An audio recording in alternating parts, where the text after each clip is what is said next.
Hello everyone, welcome to KCC commerce classes.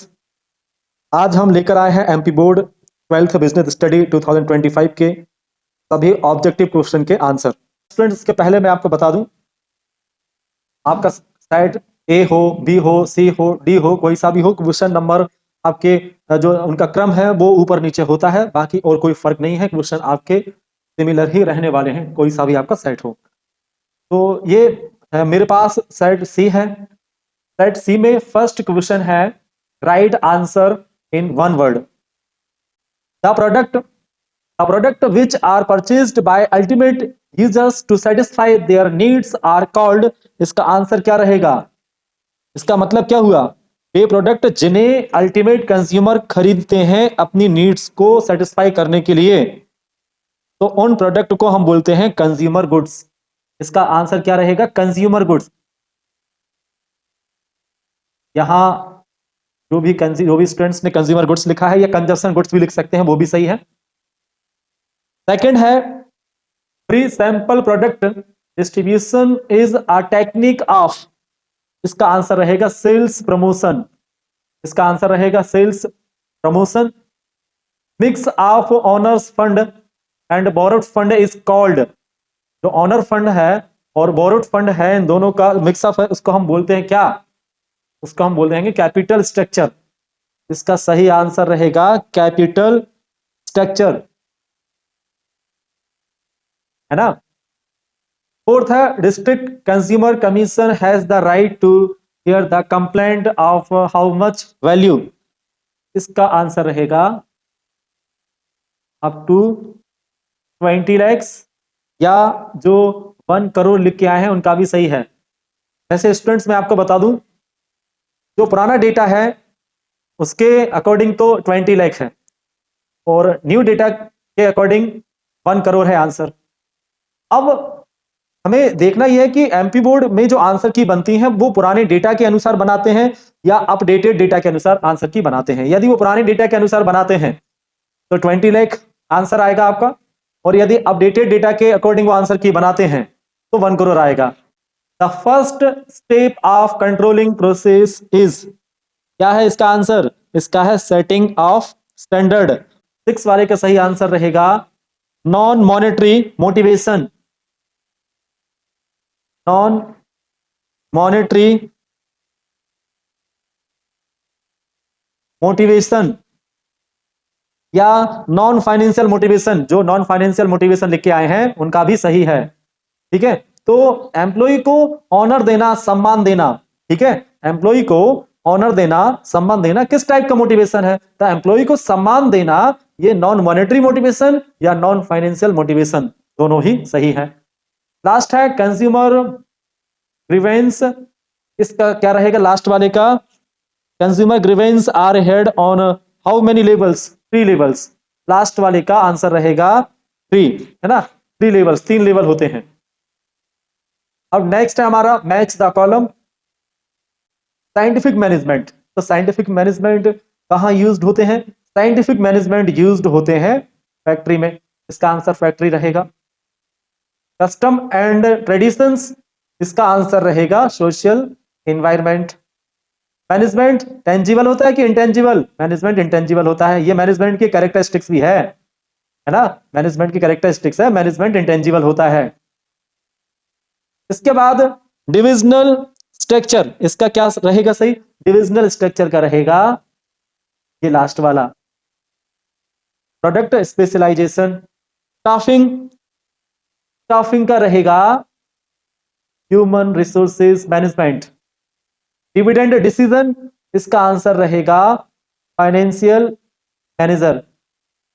एक ही बचा है कंट्रोलिंग, इसका आंसर रहेगा taking corrective action. Next question है मल्टीपल चॉइस क्वेश्चंस।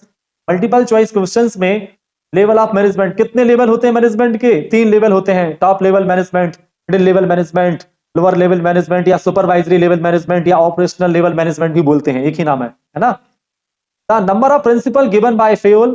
फेयोल के द्वारा कितने प्रिंसिपल बनाए गए थे? 14 प्रिंसिपल बनाए गए थे। और थर्ड है which is not included in economic environment. Economic environment, interest rate, ये तो इकोनॉमिक एनवायरनमेंट में आता है। पर कैपिटा इनकम ये भी इकोनॉमिक एनवायरनमेंट में आता है। इन्फ्लेशन ये भी इकोनॉमिक एनवायरनमेंट में आता है, लेकिन legislation passed by the government ये इकोनॉमिक एनवायरनमेंट में नहीं, लीगल एनवायरनमेंट में आता है। तो ये डी वाला सही रहेगा। फोर्थ है, फोर्थ में which type of activity is planning. तो which type of activity is planning, इसका रहेगा ए वाला सही। कंज्यूमर प्रोटेक्शन एक्ट इसका रहेगा 2019, हालांकि पहले 1986 हुआ करता था, ये अपडेटेड है 2019। Scientific management is given by, scientific management किसके द्वारा दिया गया था? FW टेलर के द्वारा। नेक्स्ट है हमारा fill in the blanks. Fill in the blanks में employment exchange is an external source of recruitment. ठीक है, तो ये एक्सटर्नल आएगा, external source of recruitment. Rumours, second वाले का रूमर्स कहां फैलता है? फॉर्मल ऑर्गेनाइजेशन में या इनफॉर्मल ऑर्गेनाइजेशन में? तो भाई ये जो अफवाहें होती है ना, ये इनफॉर्मल ऑर्गेनाइजेशन में ज्यादा फैलती हैं, फॉर्मल में नहीं फैलती हैं, तो इनफॉर्मल ऑर्गेनाइजेशन रहेगा। थर्ड का dash is the first step in planning process, इसका क्या रहेगा? इसका रहेगा ऑब्जेक्टिव्स। ठीक है, इसका रहेगा ऑब्जेक्टिव, ऑब्जेक्टिव भी लिख सकते हैं, या सेटिंग ऑफ गोल भी जो लिख के आया है वो भी सही है। Use of computer in place of typewriter is an example of, इसका आंसर आएगा technological environment. Lower level management is also called, lower level management को हम बोलते हैं सुपरवाइजरी लेवल मैनेजमेंट भी बोलते हैं, और ऑपरेशनल लेवल मैनेजमेंट भी लिख सकते हैं। दोनों में से आप कोई भी लिख के आए होगे वो सही रहेगा। लास्ट है, इसका रहेगा time study. Time study is done to decide standard time. अब आ जाते हैं ट्रू फॉल्स पर। Rules are written in informal organisation, ये फॉल्स रहेगा। Recruitment is a positive activity, true है। Supervision is an element of directing, ये true है, बिल्कुल सही है भाई। फोर्थ है controlling is not related with planning, तो फोर्थ का रहेगा फॉल्स। फिफ्थ है working capital is invested in current assets, ये ट्रू रहेगा। एंड लास्ट है customer consumer protection act has given some rights to the consumers, true है, बिल्कुल सही है, क्योंकि ये जो कंज्यूमर प्रोटेक्शन एक्ट है इसके द्वारा कुछ राइट्स कंज्यूमर को दिए गए हैं। तो स्टूडेंट्स, अगर आपको यह वीडियो हेल्पफुल लगी हो तो इसे लाइक करें, अपने दोस्तों के साथ शेयर करें, और चैनल केसीसी कॉमर्स क्लासेस को सब्सक्राइब करना ना भूलें। डियर स्टूडेंट्स, अब अकाउंट का पेपर है। अकाउंट के पेपर के लिए मैंने वीडियो बनाई है प्रीवियस ईयर 2024 के जितने भी न्यूमेरिकल क्वेश्चन यदि आप समझना चाहते हैं तो, और थ्योरेटिकली समझना चाहते हैं तो आप मुझे कमेंट्स करके जरूर बता सकते हैं।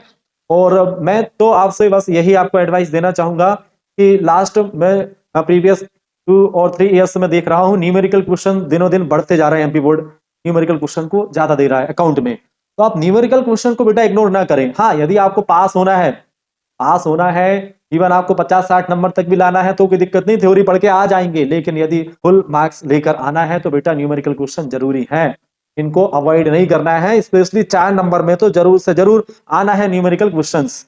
और ऑब्जेक्टिव टाइप क्वेश्चन की भी वीडियो मैंने बनाई है, हालांकि वो प्रीवियस ईयर की है, लेकिन ऐसा नहीं है, प्रीवियस ईयर की जरूर है, वो इस साल भी काम में आपकी आएंगी। प्लेलिस्ट है, प्लेलिस्ट में आप देखेंगे ऑब्जेक्टिव टाइप क्वेश्चंस और थ्योरेटिकल क्वेश्चन, उन पर भी मैंने वीडियो बनाई है, तो आप प्लेलिस्ट पे जरूर जाइए और उन क्वेश्चंस को आप देख सकते हैं। मिलते हैं अगली वीडियो में, तब तक के लिए हैप्पी लर्निंग।